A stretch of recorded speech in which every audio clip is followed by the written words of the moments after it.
Antarctica হল পৃথিবীর দক্ষিণতম মহাদেশ। অ্যান্টার্কটিক সার্কেল প্রায় সম্পূর্ণ দক্ষিণে অবস্থিত এবং দক্ষিণ মহাসাগর দ্বারা বেষ্টিত। এতে ভৌগোলিক দক্ষিণ মেরু রয়েছে। অ্যান্টার্কটিকা হল পঞ্চম বৃহত্তম মহাদেশ, যা অস্ট্রেলিয়ার প্রায় দ্বিগুণ আয়তনের এবং এর আয়তন 1,42,00,000 কিলোমিটার। অ্যান্টার্কটিকার বেশিরভাগ অংশই বরফ দ্বারা আবৃত, যার গড় পুরুত্ব 1.9 কিলোমিটার।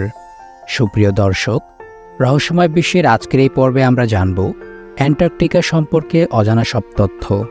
তাই ভিডিওটি না টেনে শেষ পর্যন্ত দেখতে থাকুন।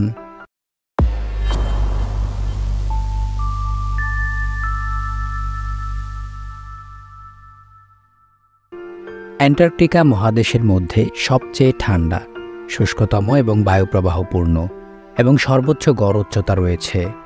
এটি প্রধানত একটি মেরু মরুভূমি, যেখানে বার্ষিক 200 মিলিমিটার বৃষ্টিপাত হয়। উপকূল বরাবর এবং অনেক কম অভ্যন্তরীণ।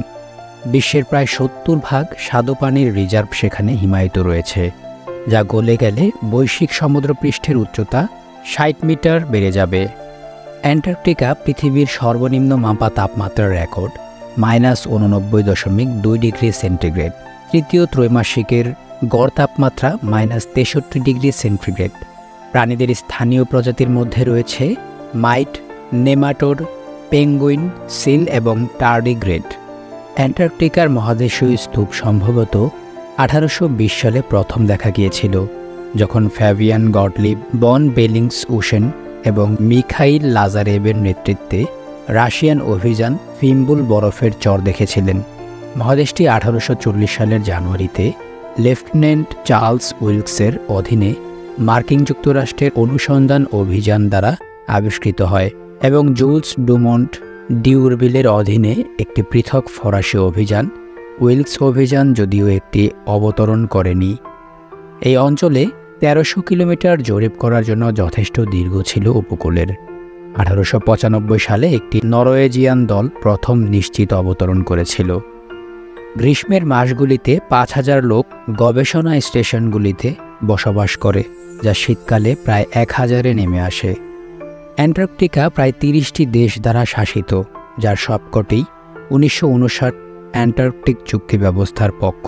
চুক্তির শর্তাবলী অনুসারে সামরিক কার্যকলাপ, খনি, পারমাণবিক বিস্ফোরণ এবং পারমাণবিক বর্জন নিষ্পত্তি সবই নিষিদ্ধ হয়। বিশ্বের দক্ষিণতম মহাদেশকে দেওয়া নামটি অ্যান্টার্কটিক শব্দ থেকে এসেছে, যা মধ্য ফরাসি অ্যান্টার্কটিক থেকে উদ্ভূত হয়েছে। গ্রিক দার্শনিক অ্যারিস্টটল আবহাওয়াবিদ্যায় একটি অ্যান্টার্কটিক অঞ্চল সম্পর্কে লিখেছেন। গ্রিক ভূগোলবিদ মারিনাস অফ টায়ার খ্রিস্টীয় 2য় শতাব্দী থেকে তার বিশ্ব মানচিত্রে নামটি ব্যবহার করেছিলেন বলে জানা গেছে। রোমান লেখক হাইজিনাস এবং অ্যাপোলিয়াস দক্ষিণ মেরুর জন্য রোমানাইজড গ্রিক নাম পোলাস অ্যান্টার্কটিকাস ব্যবহার করেছেন, যেখান থেকে 1270 সালে প্রত্যয়িত ওল্ড ফরাসি পোল অ্যান্টার্কটিক এসেছে এবং সেখান থেকে মধ্য ইংরেজি পোল অ্যান্টার্কটিক পাওয়া গেছে। ইংরেজ লেখক জিওফ্রে চসারের লেখা গ্রন্থ এটি। আবিষ্কারের আগ পর্যন্ত ইউরোপীয়রা টেরা অস্ট্রেলিয়া অস্তিত্বে বিশ্বাস করে। ইউরোপ, এশিয়া এবং উত্তর আফ্রিকার উত্তর ভূমির ভারসাম্য বজায় রাখার জন্য পৃথিবীর সুদূর দক্ষিণে একটি বিশাল মহাদেশ ধ্রুপদী প্রাচীনকাল থেকেই একটি বুদ্ধিবৃত্তিক ধারণা হিসেবে বিদ্যমান ছিল। এমন একটি ভূখণ্ডের বিশ্বাস অস্ট্রেলিয়া আবিষ্কারের আগ পর্যন্ত স্থায়ী ছিল। 19 শতকের গোড়ার দিকে অন্বেষণকারী ম্যাথিউ লিন্ডার্স অস্ট্রেলিয়ার দক্ষিণে একটি বিচ্ছিন্ন মহাদেশের অস্তিত্ব নিয়ে সন্দেহ প্রকাশ করেছিলেন, যাকে তখন নিউ হল্যান্ড বলা হয়েছিল, এবং এইভাবেই অস্ট্রেলিয়ার পরিবর্তে টেরা অস্ট্রালিস নামটি ব্যবহার করার পক্ষে সমর্থন করেছিলেন। 1824 সালে সিডনির উপনিবেশিক কর্তৃপক্ষ আনুষ্ঠানিকভাবে নিউ হল্যান্ড মহাদেশের নাম পরিবর্তন করে অস্ট্রেলিয়া রাখে। অ্যান্টার্কটিকার উল্লেখ হিসেবে টেরা অস্ট্রালিস শব্দটি অনুপলব্ধ রেখেছিল। পরবর্তী দশকগুলিতে ভূগোলবিদদেরকে অ্যান্টার্কটিক মহাদেশের মতো আনারি ব্যাকাংশ দিয়ে কাজ করতে হয়েছিল। তারা আলটিমা এবং অ্যান্টিপোডিয়ার মতো বিভিন্ন নাম প্রস্তাব করে, আরও কাব্যিক প্রতিস্থাপনের জন্য অনুসন্ধান করেছিল। অ্যান্টার্কটিকা 1890-এর দশকে গৃহীত হয়েছিল। নামটির প্রথম ব্যবহার স্কটিশ মানচিত্রকার জন জর্জ বার্থলোমিউকে দায়ী করা হয়েছিল। অ্যান্টার্কটিকা নামটি প্রকৃতপক্ষে গ্রিক যৌগিক শব্দ আন্টার্কটিকে এর রোমান রূপ। এই শব্দটি গ্রিক আন্টার্কটিকোস শব্দটির স্ত্রীলিঙ্গবাচক প্রতিশব্দ, উত্তরের বিপরীত। আনুমানিক খ্রিস্টপূর্ব 350 অব্দ নাগাদ অ্যারিস্টটল তার মেটেওরোলজিকা গ্রন্থে একটি অ্যান্টার্কটিক অঞ্চলের কথা উল্লেখ করেন। কথিত আছে খ্রিস্টীয় 2য় শতাব্দীতে তীরের মারিনোস তার অংশরক্ষিত বিশ্ব মানচিত্রে এই নামটি ব্যবহার করেছিলেন। রোমান লেখক হাইজিনাস ও অ্যাপোলিয়াস দক্ষিণ মেরু অর্থে রোমানীকৃত গ্রিক পোলাস আন্টার্কটিকাস নামটিকে গ্রহণ করেন। এই নামটি থেকে 1270 সালে প্রাচীন ফরাসি পোলে আন্টার্কটিকে আধুনিক ফরাসি ভাষায় নামটির উদ্ভব ঘটে। এই ফরাসি শব্দটি থেকে 1391 সালে জিউফ্রে চসার একটি পরিভাষাগত সনদে মধ্য ইংরেজি পোল অ্যান্টার্কটিক নামটি গ্রহণ করেন। বর্তমান ভৌগোলিক নামটি অর্জনের আগে এই শব্দটি উত্তরের বিপরীত অর্থে একাধিক স্থানের নাম হিসেবে ব্যবহৃত হয়েছে।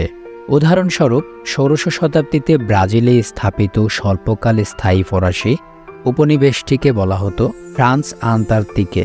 1890-এর দশকে প্রথম আনুষ্ঠানিকভাবে একটি মহাদেশের নাম হিসেবে অ্যান্টার্কটিকা শব্দটি ব্যবহৃত হয়।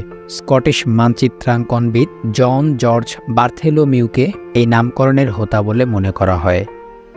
অ্যান্টার্কটিকা মহাদেশের কোনো স্থায়ী অধিবাসী নেই এবং 19বিংশ শতাব্দীর পূর্ব পর্যন্ত কোনো মানুষ এই স্থানকে দেখেছিলেন বলে কোনো প্রমাণ নেই। এত সত্ত্বেও প্রথম শতাব্দী থেকেই একটি বিশ্বাস প্রচলিত ছিল যে পৃথিবীর দক্ষিণে টেরা অস্ট্রালিস নামক একটি বিশাল মহাদেশ উপস্থিত থাকতে পারে।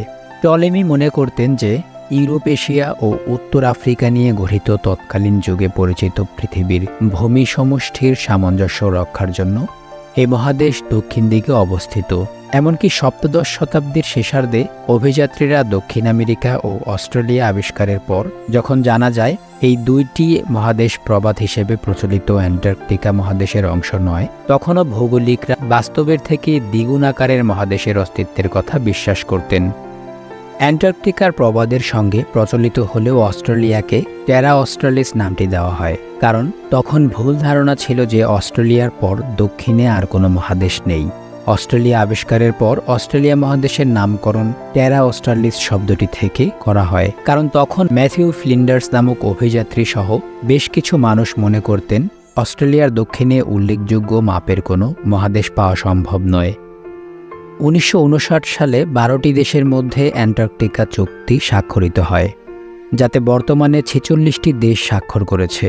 এই চুক্তির মাধ্যমে অ্যান্টার্কটিকায় সামরিক কর্মকাণ্ড এবং খনিজ সম্পদ খনন নিষিদ্ধ, বৈজ্ঞানিক গবেষণাকে সহায়তা এবং মহাদেশটির ইকোজোন সুরক্ষিত করা হয়েছে।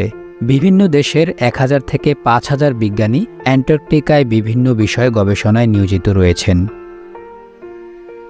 তো আজকের ভিডিওটি আপনাদের কাছে কেমন লাগলো কমেন্টে আপনারা জানিয়ে দেবেন, এবং আমাদের ভিডিওটি ভালো লেগে থাকলে চ্যানেলটিকে সাবস্ক্রাইব করে পাশে থাকা বেল আইকনটিতে ক্লিক করে লাইক, কমেন্ট এবং শেয়ার করে আমাদের পাশেই থাকবেন।